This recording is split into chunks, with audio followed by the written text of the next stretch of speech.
हिंजिलकाटु और शेरगढ़ विजु बाबू जयंती पालित हो जाइछि। शासक दल पक्षरु पंचायत राज दिवस को प्रत्याख्यान करिथिबारु बीजेडी पक्षरु विजु जयंती पालन परिप्रेक्षी तीव्र निंदा करा जाइछि।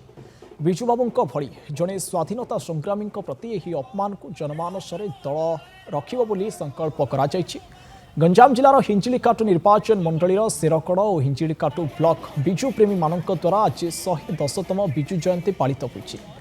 या सहित शह शह कर्मी हिंजिलकाटु मिनी स्टाडियम ठारे एकत्रित होई विराट पटुआर रे जाई बिजु प्रतिमूर्ति रे पुष्पमाल्य अर्पण करी सहर परिक्रमा करी सभास्थल रे पहुंचीथिले।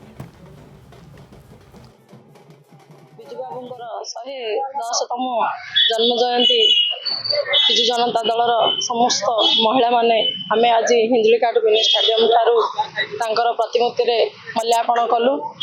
आमे विजु बाबू को आदर्श बोली मानिचु, कारण मु गोटे महिला है मु आज गर्व करूची जे गोटे महिला को हांडीशालू नहीं सी पूरा दिल्ली दरबार रे मध्य पहुंचाइथिले। 30 स्तरीय पंचायत रे महिला मानकु अग्राधिकार देइथिले और महिला माने किभली भाबरे आगकू जाई परिबे और तांके राज्य बा देश बा पंचायत रो राज्यत्व को निज हाथ रे चलाई परिबे।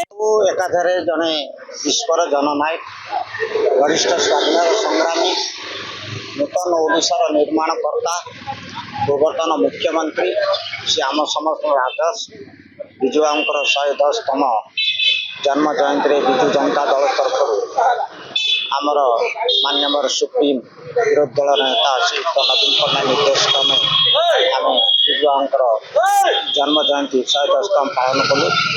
तो संगे संगे विजु बाबूंकर जहाँ ओडिशा अवदान अच्छे विशेषकर गोटे बहुत अवदान अच्छे गोटे अवदान महिला मान आज राजनीति क्षेत्र भितर जदि किए आनी विश्वर एकमात्र जननायक विजु बाबू।